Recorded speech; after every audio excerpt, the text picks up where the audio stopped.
It's week 34 of 2018, and on Technado today we have a lot of privacy and personal information stories to get to. We've also got a story about a fight in a convenience store in Florida, which we promise ties back to computers somehow. That's all coming up on Technado, starting right now.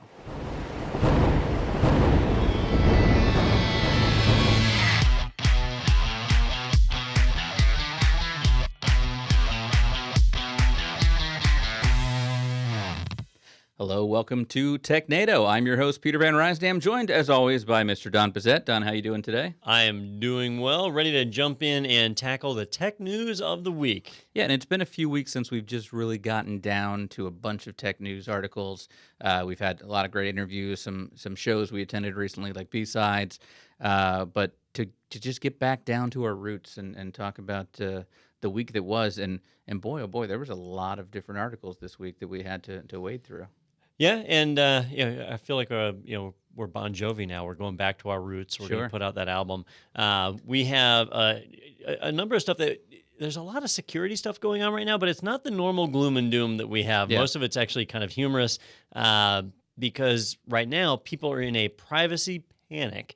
There's a good headline here, a lot of P words, but everybody is finally starting to wake up and realize, boy, I don't want every company out there to have all of my personal information. Unfortunately, people are also realizing that it's too late and that companies already have that information. Do you think they're realizing that because they're like, boy, I don't want the EU to take all of my money with a GDPR violation? Well, so that's what companies are thinking, right? But for users, like regular people, when you've already handed over all your data to these corporations, it's already done. Like Facebook knows so much. May I have it back, please? Yeah. I mean, Facebook will give it back to you. Well, they will, but they still keep have it. A copy. Yeah. I'm just going to save that. All right, so let's jump into our first article, which comes from a news source that I think is new to our I'm not podcast. familiar with this one.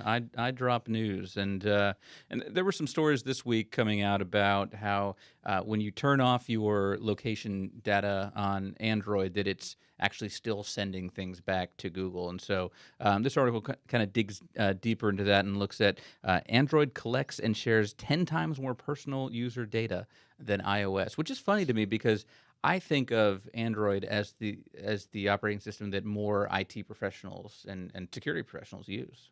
Well, you have to remember the origin of Android, right? It's from Google, and it was designed to where Google could actually be involved in each of your communications to better serve up advertisements. Another thing, this is how they function. Apple, Apple flirted with launching an ad platform at one point, but it didn't work out. But for them, their primary concern is to sell you more hardware. Right, that's where they make their money. So the two companies have very different backgrounds. And when Google actually didn't create Android, they acquired it. And their whole goal there was to release it for free. Anybody could use it because they would be able to collect data on the back end. So that platform is built around the idea of collecting data. So I'm not surprised to find out that they're collecting information. But the trick here is it's hard to figure out exactly how much they are collecting. That if you turned off location reporting, it stopped reporting your GPS data. But you can identify location a number of different ways by like what Wi-Fi networks you're able to see and your cell tower that you're connected to and other things. So there's a ton of other ways to identify location, and Google was still doing that. So they were being really literal when they said turn off location reporting, speaking of your GPS, but not all these other places. So there's actually a class action lawsuit going against them now. That's always entertaining. Basically what will happen here is 5 years from now, they'll lose the suit. Some attorneys will get a few $1 million. Everyone else will get a coupon for one free Google search, and that'll be the end of the class action lawsuit.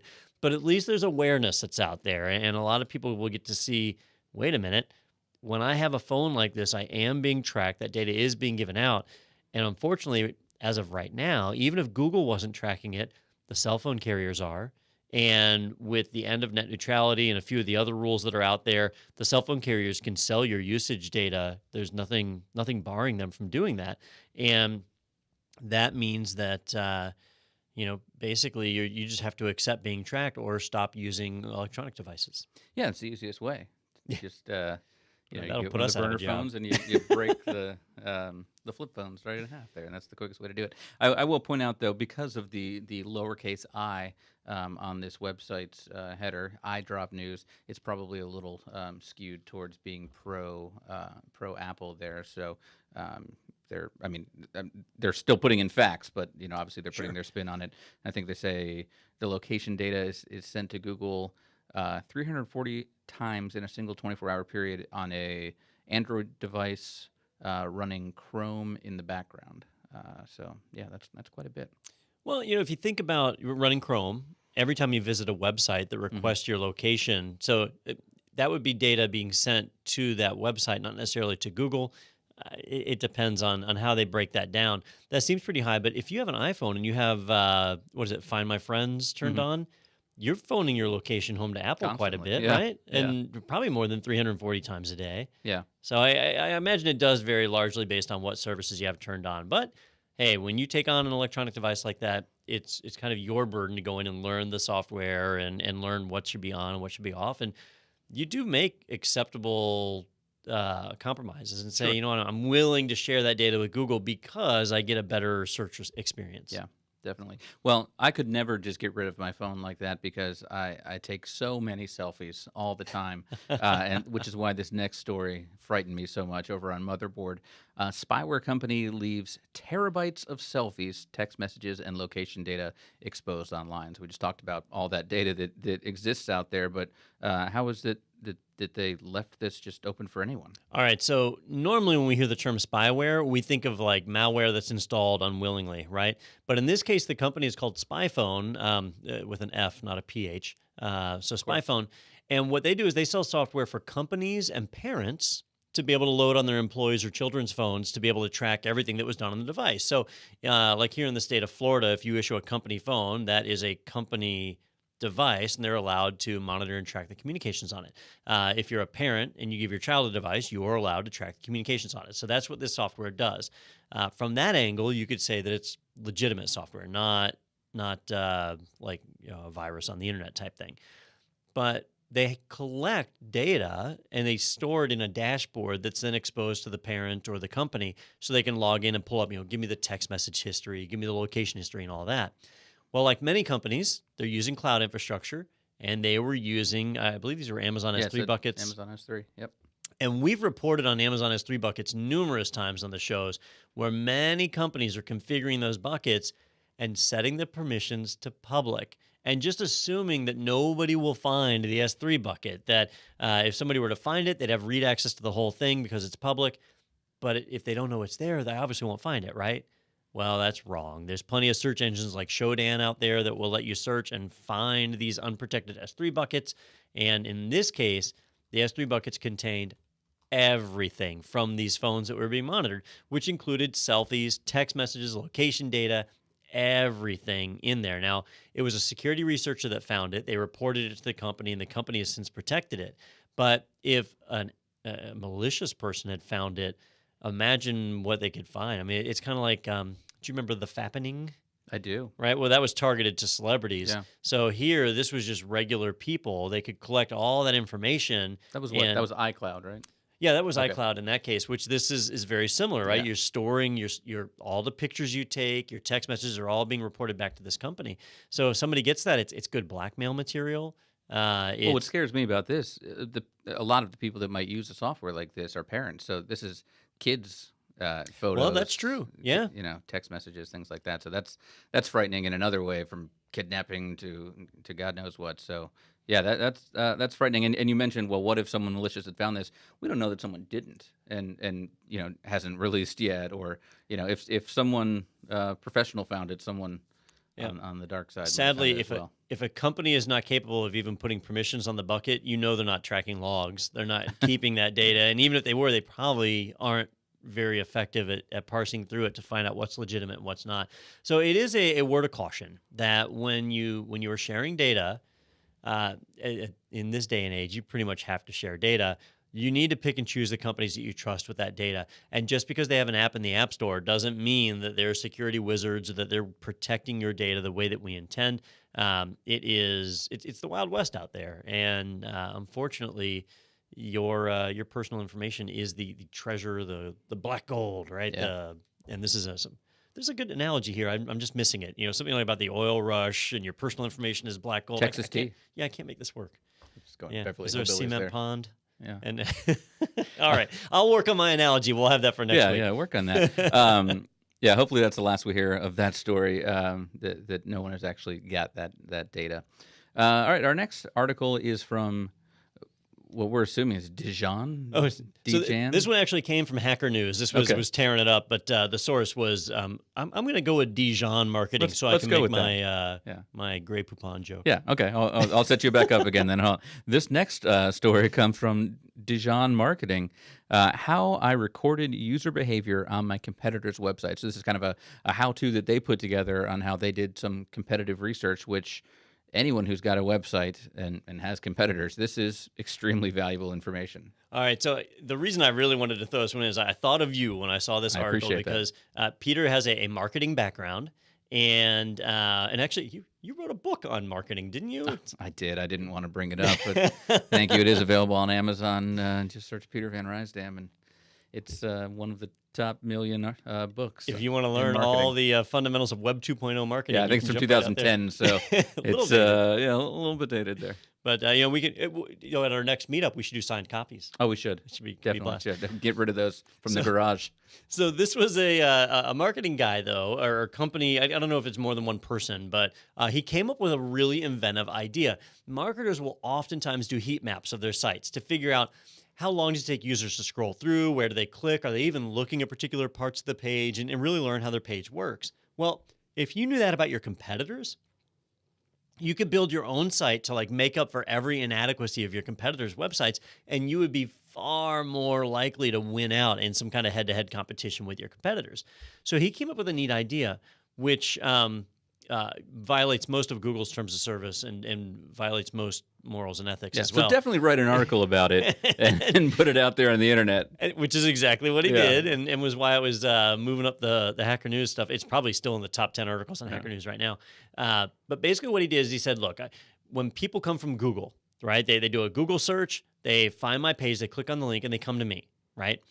That he had JavaScript on his site so that when you hit the back button, instead of actually going back to the search results, the JavaScript would intercept the back button and instead display a page on his site that was the scraped Google search results. He scraped them himself that had all the competitor links.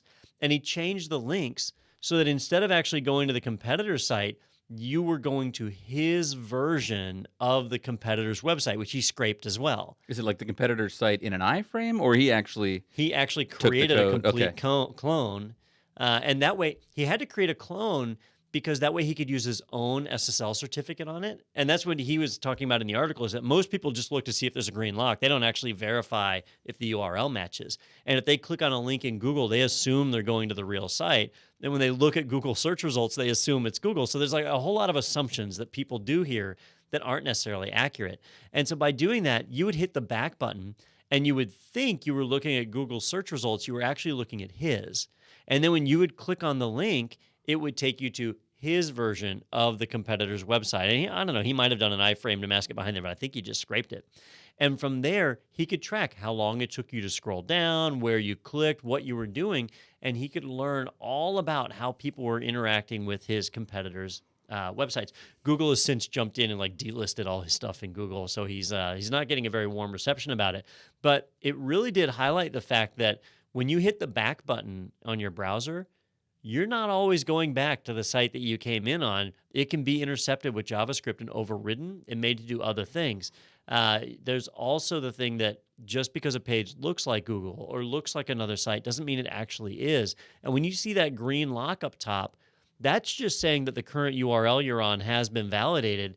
It doesn't mean the current URL you're on is the one you intended it to be. So you always need to double check and verify that. But most users don't. And that's what this guy was highlighting. So it was really neat. For a marketer, this type of information is worth its weight in gold.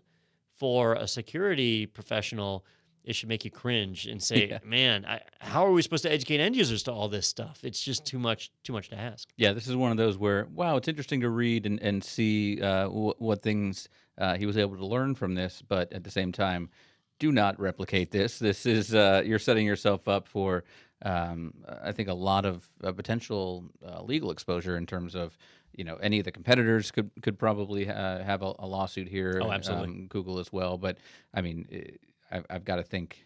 Yeah, if you're stealing the scraping the page from someone else, you're identity theft, wire fraud. You could probably go for all of those. Yeah, we'll see where that goes, but it is a kind of a warning.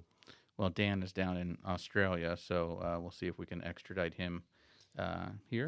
That's probably worse for him. Australia has much more aggressive laws on this stuff than we do. So, well, it's a good thing he documented everything that he did there for posterity's sake. That won't come back. All right, let's move over now to bleepingcomputer.com. Cloud product accidentally exposes users' TLS certificate private keys. That doesn't sound good. Yeah, this is pretty bad. Private. This is bad. Yeah.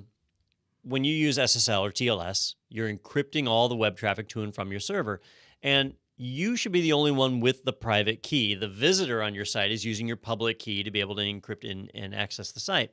Well, if somebody gets a hold of your private key, they're able to decrypt any encrypted communications that had occurred in the past, and they're able to man in the middle any future communications as well as masquerade as your site. It's a real problem. You've got to protect your private key. Well, in this case, a researcher found that if you were running a server using this software package called Traffic, and what Traffic does is it's kind of like cPanel, where it's a web interface for administrators to be able to control their servers. And there was a flaw in cPanel, which he reported this responsibly. A CVE was created, and Traffic put a patch out for this. But basically, if it wasn't patched, you could browse to the site and hit its API. And actually, I need to clarify that patch bit, but let me go back into the API. You could hit its API, and you could run various queries against the API, one of which would return the private key for the site and not require any crazy authentication. It would just turn it over to you. And what happened here is the creators of the Traffic software, they never expected anyone to expose the management interface to the internet. It's not supposed to be publicly available. So that's problem one.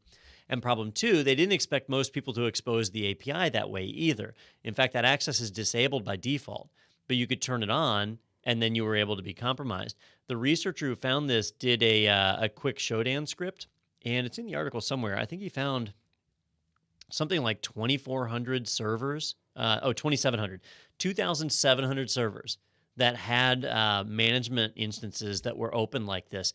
That's a ton. So an update has been released, but the update doesn't actually stop the problem. What the update does is it says if somebody goes to open up their API this way, it gives them a warning message. It says, warning, did you know that this could potentially expose your private keys? Don't do this. Yeah. Click here to continue. You can click here to continue. Yeah. That's exactly right. So this is going to be a problem. In my opinion, not really the responsible way to solve it by Traffic. I probably wouldn't use Traffic software based on this. You shouldn't be able to query the private key of a server via the network. Like, it's not, I can't think of a use case scenario where that makes sense. It just boggles my mind. So it is probably software that's focused more on convenience than it is on security, which is not something you want to use for your management network. But also the fault here are with the managers or the sysadmins. They shouldn't be exposing the management interface to the internet either. So all big problems. If you run Traffic, it's a good idea to get in there and check and make sure that you don't have your API opened up. That is certainly a bad idea. The option, let's see, the option's in here somewhere. They mentioned what it's actually called. But basically, if you turn on that API, the dashboard API, you are putting yourself at risk. It's a good idea to turn that off and don't expose it to the internet. I wouldn't trust anyone that spells traffic that way anyway. So very artsy. Yeah. All right, let's go over to our next article here. This one is from Georgia Tech, and it's on Georgia Tech's own blog or news page here. Georgia Tech creates a cybersecurity master's degree online for less than $10,000. So we're kind of seeing the educational institutions start to catch up in terms of what types of degrees people are looking for out in the field, and what types of degrees are actually setting you up for the jobs that exist out there. Yeah, Georgia Tech made headlines years ago when they launched an online CIS degree. where you could enroll for this and you could get a master's in CIS, which was great for people that were looking to get into IT but couldn't go full time to school. So you could take online courses and take it at your own pace, and it was actually fairly reasonably priced. Well, what's new here is it's a cybersecurity, a master's. Let's see, what's it officially called? It's a somewhere here, online master of science in cybersecurity. Cybersecurity is a big growing job field. There's a lot of opportunity there. If you're just coming out of college and you want to get a job in IT, cybersecurity is one of the ones that's the easiest to get a job in. That and development. Those are the two that are growing really, really fast. Well, the cool thing here, it's a master's degree. It's 32 credit hours, and they charge $300 a credit hour. So if you work that out, it ends up being just shy of $10,000. So a master's degree for $10,000, that's pretty reasonable. And this is an accredited college, so you can do federal student loans, which is a whole other national debate that we have here with being saddled with student loan debt. But here, at least it's 10 grand, and you can get in and you can get a degree. So for people who don't have a lot of experience, but they want to get into the career field, here's a way to actually generate something on your resume that is respected and useful in the industry. Yeah, and Georgia Tech, a very well-respected institution there of higher learning, and specifically in engineering and computer science and those kinds of things. So that's pretty good. But it doesn't matter because of our next story over at CNBC.com. Google, Apple, and 13 other companies that no longer require employees to have a college degree. So people are going pro now, right from high school, I guess. You know, I had an off-the-record conversation with a CEO of a large organization a few weeks ago, and what he was telling me was he gets really frustrated by some of the STEM movements that are out there because it's telling people, hey, if you want to get into IT, you need to go and get a math degree or something like that, and people get turned off and they don't want to do that. They don't want to move into the field. And what he was saying was that a lot of jobs that are out there don't really benefit from the college degree. And he actually used security as an example, which is kind of funny, that if you're going into IT management, yes, the degrees are absolutely useful. You certainly need it. If you're learning programming and developing languages, there's college degrees that will teach you great skills and you can get in there. But when you're working in the world of cybersecurity as like a pen tester, what are you going to learn in college that's directly applicable? It's too much fundamentals and theory, right? That foundational knowledge is a lot better suited in the dev world and the management world. So it's a changing kind of event. So Google, Apple, and some of the other larger organizations have started reacting to that and saying, we required degrees before for a lot of our positions, but now we should be accepting of people that don't, but that have maybe real world experience or experience from other means like trade schools and other areas, and even like IT certifications, like what we do. So it's neat to see that. It doesn't mean that degrees are worthless, though. And a lot of people who are in HR, they're doing hiring, they're still going to look for that degree on a resume, even if it's not required. It still gives you that leg up. I've had a lot of people ask me over the years, what's better, certification or a degree? And my answer is always both. If you can do both, that sets you up the best. Your degree shows that you've got the fundamentals and theory to know a technology. And then your certification shows that you actually know specific technologies. They go hand in hand. Do both if you can. But in today's world, if you're going to jump into certain job fields, it's starting to move over more towards either certifications or just real world experience. And you can learn what you need, get in there and do the job, and the degree isn't as required as it used to be. Yeah, and I will say that a little bit of this article is misleading to me because it talks about Apple, Google, and 13 other companies. Well, we're listing things like Whole Foods, and it's saying current openings, cashier, bakery team member. I don't think those required college degrees in the past. Barista at Starbucks. I don't know, but obviously then there are other corporate jobs at these businesses as well, like Home Depot's listing customer service, sales, department supervisor, things like that may have required them in the past. So, and I'll bet if you're a store manager or an accountant or something, they still do require that degree. So it's certainly going to vary by position. Interesting. All right. Well, let's shift gears a little bit now. We've got some mobile news to get to. Huawei, which am I saying that right, finally? Yeah, it's Huawei. Okay, because I remember you had to teach me that before we went to CES, because I was like, Huawei? Huawei tried to pass off a DSLR photo as a smartphone selfie in a new ad. So you're looking at the commercial going, well, that's a great looking picture. Well, that's because it was taken via DSLR. And to me, the funny thing about this article is not just that they were caught doing this, but how they were caught. It turns out the model from the commercial posted some behind the scenes photos to her Instagram to show that she was doing this great commercial. And there's a DSLR camera sitting there facing her. So, not just people being very astute and looking at the photo and being able to figure that out. So, but this isn't the first time something like this has happened. No, it's happened several times over the years. I remember Microsoft had some like video game screenshots or pre-release screenshots that had been run through Photoshop, and they had added what's that effect called when a camera is pointed at the sun and you see those rings? Not the lens flare, but is it a lens flare? flare? Yeah, the lens flare. So they had added a lens flare effect with Adobe Photoshop, making it look like the Xbox could do it and things. So they went under heat for that. A lot of times it turns up in the metadata of the file, but companies have wised up to that now, and they go in and they remove location data and other metadata from the images. It becomes harder to tell. It's a really good photo, and if you've seen like Google's portrait mode or some of the iPhone photos that come out these days, they look really good. And if you take the time to frame them up and stuff, you can get DSLR quality photos. Scroll down on this. You've got the Instagram post here in a second. There it is. So you can see that's the same photo, obviously, taken from the side there, and you can see his hand. His hand. It doesn't look like he's holding anything. That's a pretty big smartphone that he's got on that tripod there. But this was, I think, over in Egypt that this happened, and it says it's not even the first time that Huawei was caught, but they're catching some heat for that one.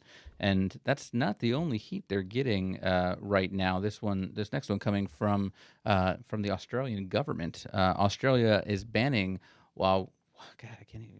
that company and ZTE from supplying technology for its 5G network. And I guess they didn't mention them by name, but just said people that are security risks from external governments. This is what we're going through here in the U.S., and so a lot of foreign companies are getting beaten up over this, where governments are becoming more paranoid.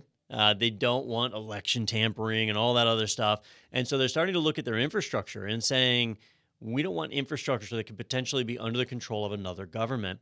And companies like Huawei and ZTE, we don't have documentation that says Huawei is selling out all our data to the Chinese government. But there's that possibility that the Chinese government could step in and say, Huawei, you need to give us all your data. And what are they going to do? They're a Chinese company. It's a Chinese government. They're going to turn it over. You could point fingers right back at the U.S. the same way. If you're a U.S. company and the U.S. government comes in and says, we've got a warrant for this data, you've got to turn it over. I mean, you could fight it in court, I suppose. In some countries, you can't fight it in court. But either way, the government will ultimately win and get that data. So if you are outside of the U.S., you probably don't want to use U.S. companies for your infrastructure. If you're outside of China, you probably don't want to use China. And Huawei and ZTE, companies like this, they're taking the brunt of that political battle. But it all goes back to collecting information and how our data is stored. This is stuff that GDPR is supposed to fix, and other types of regulations. So we'll see where it all goes. In the meantime, Huawei, they haven't done well here in the U.S. Sounds like they're about to not do so well in Australia.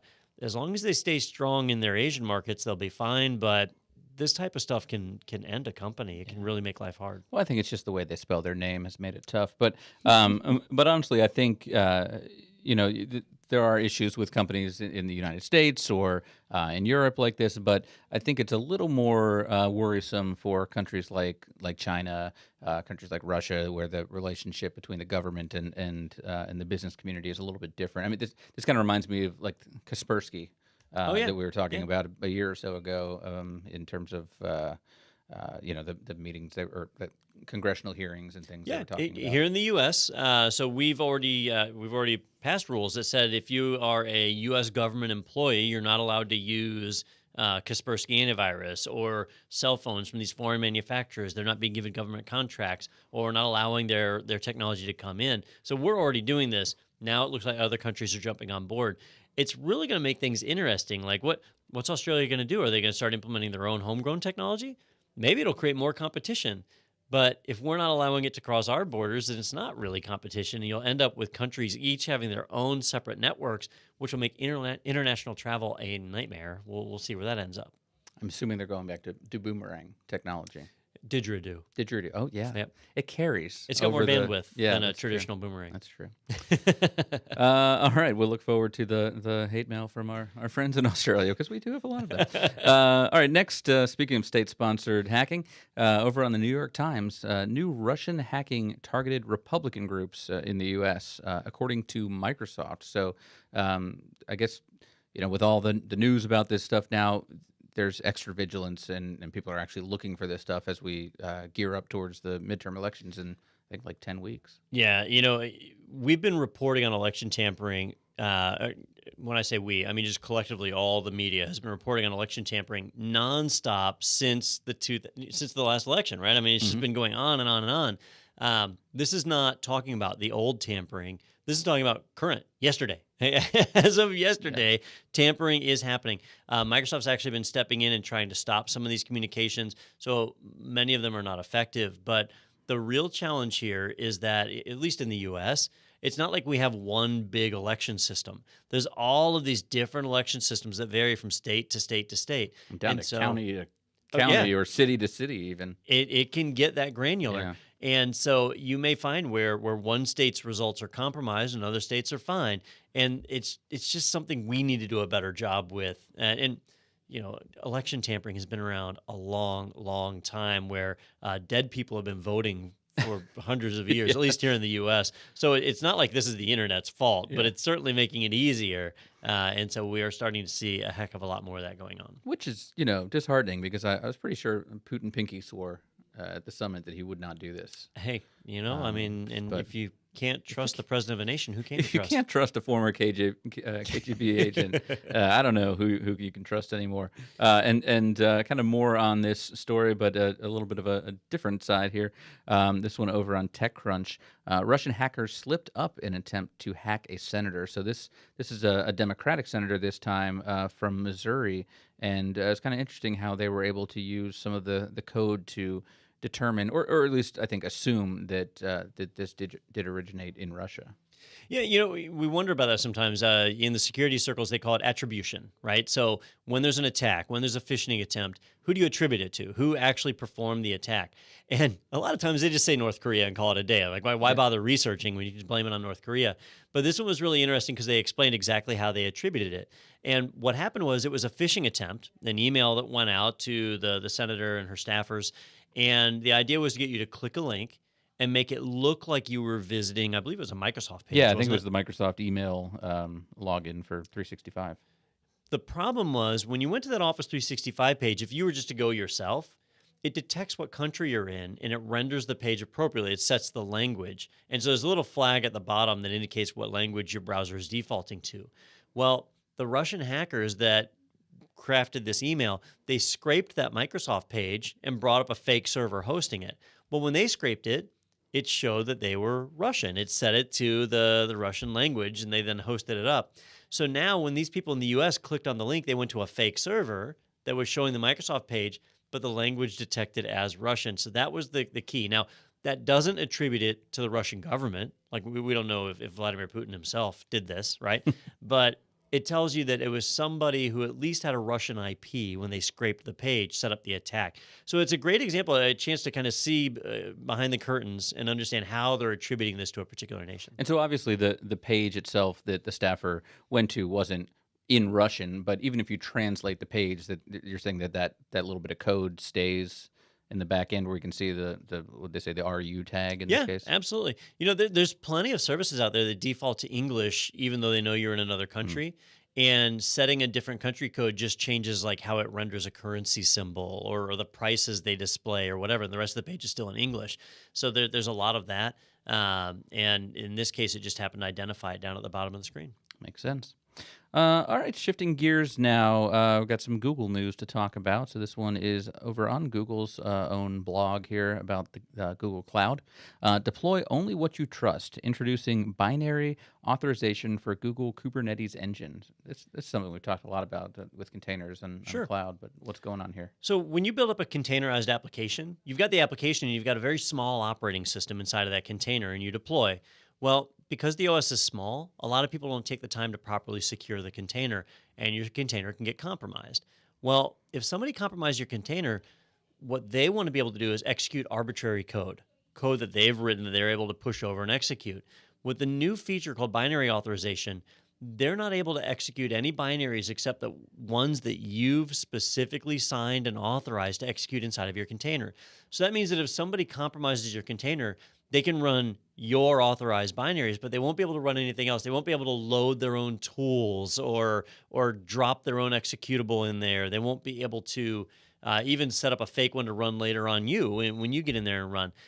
It restricts the binaries that are allowed to execute. So you're able to lock it down. This is kind of like AppLocker, which is a Windows solution, or AppArmor found in Linux, where you're specifically dictating these are the applications allowed to run. But it goes a step further in that the applications are signed, so you can't even tamper with one of the existing applications. It has to be the application in the state that you approved it in order to run it. So that makes it a very resilient container and makes it very secure. So it's a neat technology. Google just introduced it with its Kubernetes engine. We're going to see that rolling out to more and more Google solutions over the next few months. Yeah, and if you scroll down, Don, in the actual article, there's a cool little animation there that runs that kind of shows, I think, what you were talking about of how the untrusted code does get blocked there. Yeah. So in their CI CDs, their continuous integration and deployment, they're pushing their approved binaries in. They hit the containers they're allowed to run. An attacker gets involved somehow in the middle, and when they push their stuff over, it's not signed, it's not authorized. It goes in, it's not able to execute. Now you are still compromised. I guess that's worth pointing out. You're still compromised. Just the attacker couldn't do anything with it. So we need to be monitoring for this activity, but it is nice to have that protection. All right. Very interesting. Let's move over to an Ars Technica article now. Chrome 69, which I can't believe we're that many versions by now, will take the next step in killing Flash, roll out a new design, which begs the question, is Flash still alive? Flash is still alive. Wow. And in fact, there's a native Flash player built into Chrome. There still will be in 69. If you go to a website that uses Flash, it won't load it by default. You get this little kind of gray window, and it offers, if you click on it, to enable the plugin for that site. Now, in previous versions of Chrome, it would remember that setting. And every time you go back to that site, it'll remember and it'll automatically load that Flash plugin. That behavior is changing in Chrome 69. Now, every time you close the browser and reopen it again, that prompt resets. And so you've got to authorize it every time you close the browser and go back to that site. So this is going to impact not end users so much, because most of us aren't having to interact with Flash sites very much, but businesses. If you're an enterprise and you have some kind of Flash application that's still in use, or a site that leverages Flash on your intranet, and you're using Chrome as your browser, starting with version 69, you're going to have to authorize that plugin to launch every time you go there. It's going to make things really inconvenient. And if it was a one-time thing, that's no big deal. But if you have an application, I'm trying to think of a good one that we have. I know we have like the Control4 home automation stuff, where it has some Flash applications you can use to control your Control4 applications. If you had to go to that every day, and so every day you're having to authorize that Flash plugin, that's going to get pretty darned annoying pretty fast. And that's going to be, hopefully, I'm sure what Google is hoping, is the final kick in the butt to make people move away from Flash. And so this was a conscious decision by Google to, hey, we're going to turn that off so that people will move to HTML5 or whatever way they can get that same experience without using Flash. Yeah, and this has been a long time coming. They've started this process years ago. I think it was in 2016. Apple really started this ball rolling over 10 years ago when they said the iPhone won't support Flash. So this has been a long time coming, and it's still not dead, though. There's still the native Flash player built into Chrome. You can still use it. You just have an extra an extra authorization step you have to go through. It's not dead. It's just DNR'd. That's right. Yeah. It's not dead yet. Do not resuscitate this. All right, sticking with Mac, over on 9 to 5 Mac, we have an article about Mojave. Mac OS Mojave drops back to my Mac iCloud feature. Apple Remote Desktop recommended. So, what is back to my Mac? All right, so back to my Mac says that if you have it turned on, like I believe I have it turned on my laptop, that I could go to another Mac anywhere in the world.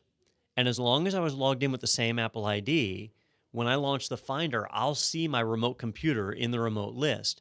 And if I choose it and click screen sharing, I'll be able to see the screen of that computer and work just like I was sitting beside it. It's a remote desktop application that's built into every Mac. And it works really well if you have two Macs or if you have one Mac and you're logging in on somebody else's with your Apple ID, which most people don't do. So that feature is pretty neat, but it requires servers at Apple's headquarters to work. How do you find this remote computer, especially if the remote computer is behind a firewall? You can't. So that remote computer phones home to Apple, and wherever you're at, you phone home to Apple. And through Apple, you're able to find the remote computer and get logged in and see the screen. So Apple's basically just saying, look, not a lot of people are using this software. We want to turn that server off, and so we're going to end back to my Mac. Now, if you use back to my Mac, it's still there and supported in Mac OS. Mojave's in beta. It hasn't actually come out of beta yet, but when it does, back to my Mac will be gone. Apple mentions, hey, you should use Remote Desktop instead. What they don't mention is that Apple Remote Desktop is not designed for individual people. It's designed for companies. If you're managing a lot of Macs, I love it. Apple Remote Desktop lets you install software and pull logs and access a shell and view the screen of computers that you manage. All right. On a positive side, it does a lot of really cool stuff. On a negative side, it does cost $80 versus back to my Mac, which was free. So Apple Remote Desktop does cost money. The other thing is you need user credentials to be able to connect remotely. And one of the nice things about back to my Mac was I could go to any Mac, and as long as I logged in with my Apple ID, I could remote and connect into my system using back to my Mac. With Apple Remote Desktop, I would have to log in with my Apple ID, install ARD from the App Store, right? So now I'm installing apps under my Apple ID on somebody else's computer, and then be able to remote screen connect. It also requires you to open up firewall ports and so on. It's not a drop-in replacement. If I had to pick a drop-in replacement, it would be Real VNC. Real VNC has free accounts for up to 5 computers. And so you could install Real VNC on 5 of your systems. You can go anywhere in the world, fire up the Real VNC client, and connect right back and see the screen. Apple Remote Desktop and back to my Mac all used VNC anyway. Same protocol. So you get the same experience, and you don't have to shell out $80 and all that. So I would recommend Real VNC over Apple Remote Desktop. I use both products on a regular basis. ARD is great for businesses, but for individuals, definitely look into Real VNC. So is Real VNC free? Yeah. It is free? Okay. For up to 5 computers. If you want to go beyond that, you pay for it. So as an individual, that might be the way to go, where in a corporate environment, maybe go with a remote desktop, it sounds like. Yep. All right. That's pretty much it for our regular news. Now we've got kind of the ridiculous story that we like to end with each week, and this one's fantastic. This is coming to us on the NWF, so this is Northwest Florida, unfortunately. Florida man, dailynews.com. Convenience store customer gets into brawl with cashier over a slow computer. So you've looked into this a little bit more, so lay the story here for us. There are so many things about this article that just made me laugh out loud. First off, this happened in Crestview, Florida, which is where I went to high school. Oh, wow. So I used to live there. It's a bizarre town. And in a gas station, a lady was trying to check out, and the cash register, the computerized cash register system, was running really slow. Now, we've all experienced slow computers, and it stinks, right? I've gone to stores where they had to reboot the system, and you have to wait a moment. It's annoying. This lady went absolutely ballistic. They ended up having to pepper spray the woman and try and subdue her. She left. She came back. They had to call the police. She went absolutely crazy. I'm sure there's more to that story, but they have video footage of it, and it's just amazing that this happened. The woman was charged with aggravated battery.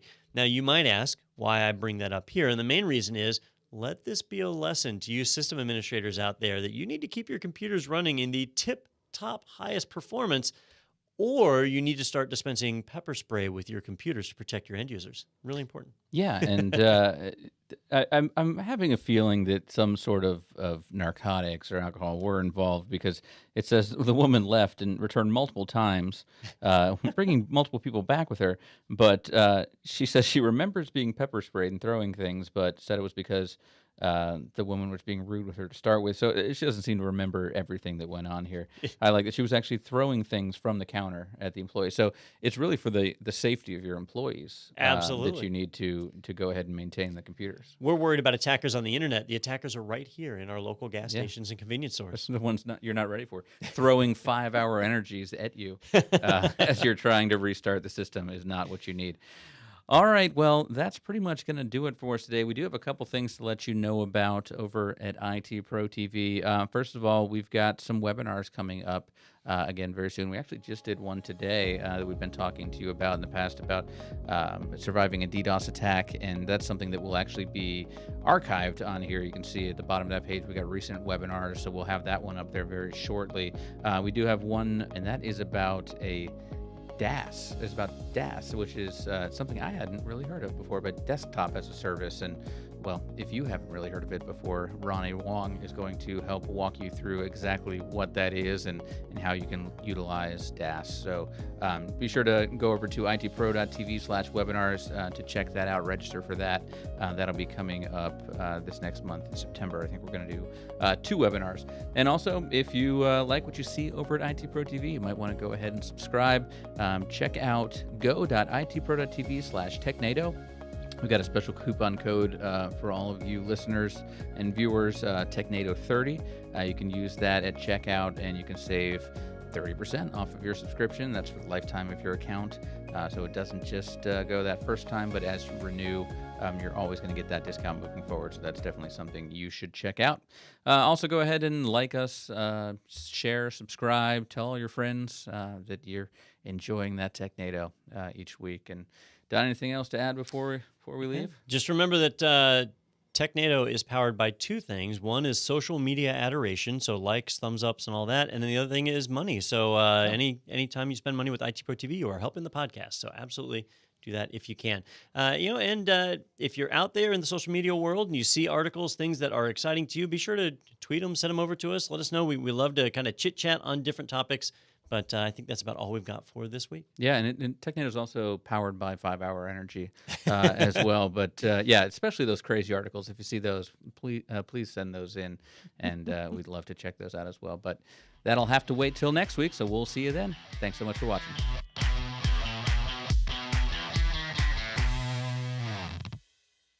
Are you enjoying Technado? Then be sure to check out our other podcast, Ask Me Anything, where our subject matter experts answer your questions. Here's the latest episode, and here's the full playlist. And as always, be sure to subscribe to ITProTV's channel. ITProTV!